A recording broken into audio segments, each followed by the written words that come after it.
Assalamu alaikum wa rahmatullahi wa barakatuh. Bismillahir Rahmanir Rahim. Walhamdulillah. Wa ashhadu an la ilaha illallah wahdahu la sharika lah. Wa ashhadu anna Muhammadan abduhu wa rasuluh. Sallallahu alayhi wa sallama wa ala alihi wa sahbihi. Amma ba'd. In the name of Allah, the entirely merciful, the especially merciful, and all praises for Allah. And I witness that there is absolutely no deity worthy of worship but Allah alone, who has absolutely no partners. And I witness that Muhammad sallallahu alaihi wasallam is his slave and his messenger. May Allah's salat and salam be upon him and his family and his companions. What follows? Brothers and sisters, remember our theme is towards a righteous Mabroor Hajj, that is a Hajj done with piety. So we welcome you to lesson 9. And our subject is all the remaining adkhaar for Hajj. Please remember to strive to memorize the meanings because you are magnifying Allah and glorifying Him. So you want to understand what you are saying to Him. Inshallah, we will follow this presentation with some videos in which we are going to be discussing the aims of Hajj and Umrah. So we start with the intention for Hajj and related adkhaar. After you would have finished your Umrah, you have to stay in Mecca until the 8th day of Dhul Hijjah. Then on that day, inshallah, in the morning of that day, regardless of the place you are in Mecca, you put your ihram on in that place. You don't have to go to any masjid or any specific place. And you have the intention for Hajj and declare aloud, Allahumma labbaik hajjan. Again, Allahumma labbaik hajjan. Allahumma labbaik hajjan. Allahumma labbaika hajjan. Notice you already know Allahumma, you know labbaika, you know it's just you have to add this word, okay? Hajjan, which means, oh Allah, I obediently obey your call for Hajj. Then you face the direction of the Qibla and you recite Allahumma hajjatun la riya'a fiha wa la sum'ah. Allahumma hajjatun la riya'a fiha ولا سمعة. اللهم حجة لا رياء فيها ولا سمعة. O Allah, a Hajj without showing off or boasting. After this, you start with the talbiyah. From when you leave Mecca, you're going to go to Mina, and all the time you can be in the talbiyah, and any time during that day you can be in the talbiyah. For the day of Arafah, when you leave Mina to go to Arafah on the 9th day, you can also be in talbiyah. Talbiyah is one of the recommended things to be in it.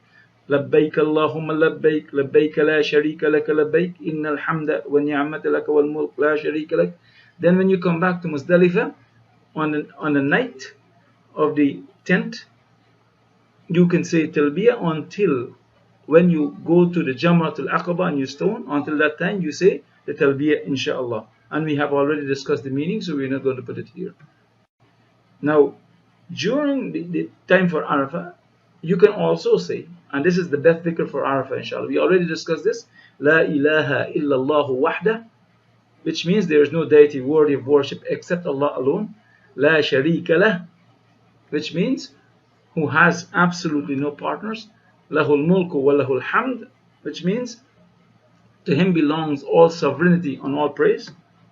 Wa huwa ala kulli shay'in qadir, and he has power over all things. This is the best dhikr for the day of Arafah, which is the best day of Hajj and the best day of the year, inshallah. Okay, so you have to make sure that you learn this so that you can be involved in doing this a lot. You can do the talbiyah and you can do this. Let us recite it a few times together. La ilaha illallah wahdah la sharika lah lahul mulku wa lahul hamd wa huwa ala kulli shay'in qadir. La ilaha illallah wahdah la sharika lah lahul mulku wa lahul hamd wa huwa ala kulli shay'in qadir. La ilaha illallah wahdah la sharika lah lahul mulku wa lahul hamd wa huwa ala kulli shay'in qadir. And this means there is no deity worthy of worship except Allah alone, who has absolutely no partners. To him belong all sovereignty and all praise, and he has power over all things. So we are at the other situation where we are at the day of Eid. The day of Eid, as we said, up to the time you stone the Jamrat al-Aqaba, just before stoning the Jamrat al-Aqaba, that's the time when the talbiyah ends. Okay? And then after that, this the dhikr starts, which is basically called a takbir. So we start Allahu Akbar, which means Allah is the greatest. Allahu Akbar, right? La ilaha illallah, which means there is no deity worthy of worship except Allah. We know both of those. Allahu Akbar, La ilaha illallah, walillahi alhamd. And all praise belongs to Allah. All praise is for Allah. Okay? So the entire dhikr goes Allahu Akbar, Allahu Akbar, Allahu Akbar. Or you can say that 2 times. Allahu Akbar, Allahu Akbar. La ilaha illallah. Allahu Akbar, Allahu Akbar, walillahi alhamd. You're going to learn this one. Any other thing. Anjaza wa'da, wa nasara abda, wa hazama al-ahzaba wahda. As we said, that is for the Safa and Marwa. That is the dhikr for Safa and Marwa.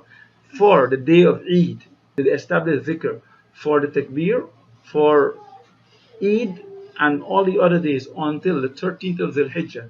Right? The last day of Dhul Hijjah is Allahu Akbar, Allahu Akbar, Allahu Akbar, La ilaha illallah, Allahu Akbar, Allahu Akbar, walillahi alhamd, Allahu Akbar, Allahu Akbar, Allahu Akbar, La ilaha illallah, Allahu Akbar, Allahu Akbar, walillahi alhamd, Allahu Akbar, Allahu Akbar, Allahu Akbar, La ilaha illallah, Allahu Akbar, Allahu Akbar, walillahi alhamd, which means Allah is the greatest, Allah is the greatest, Allah is the greatest. There is no deity, absolutely no deity worthy of worship except Allah. Allah is the greatest, Allah is the greatest, and all praise belongs to Allah. Conclusion, inshallah, we conclude with this. These are the established adkhaar for the days of Hajj. There are no other specific dhikr for Hajj. So one can make any dua, do any dhikr. We can say Subhanallah, Alhamdulillah, La ilaha illallah, Allahu Akbar. And read as much Quran as he wishes during these days. Also, one can involve in all types of good deeds. Sadaqah, helping each other, and being nice to other people, speaking good to them, encouraging them to do what is right, encouraging them with their salat and their other acts of ibadah, commanding the right and forbidding evil. So do not just follow people and do what they are doing, right? You are only to do what our beloved Prophet ﷺ did, because our Hajj is about taking our rituals from him. As he said, take from me your Hajj rites. So after you finish on the 13th from Mina, if you stay for that time, a lot of people leave on the 12th, but you should endeavor to stay up to the 13th. Then you have to do Tawaf al-Wida after that, which is the farewell Tawaf, inshallah, and you're going to be leaving Mecca. So with that, we are going to close here, and we hope that these adhkar and these reminders that have benefited you, and we beg Allah subhanahu wa ta'ala to bless all of us and guide all of us, and let this be in our scales of good deeds on the day of judgment. Let it be sincere for him, and let him accept it from us. We beg Allah to bless us and our parents, and forgive us and our Muslim parents and our children and our families, and give us the best in this world and the hereafter, and save us from hell. Subhanakallahumma wa bihamdik, ashhadu an la ilaha illa anta, astaghfiruka wa atubu ilayk. Assalamu alaikum wa rahmatullahi wa barakatuh.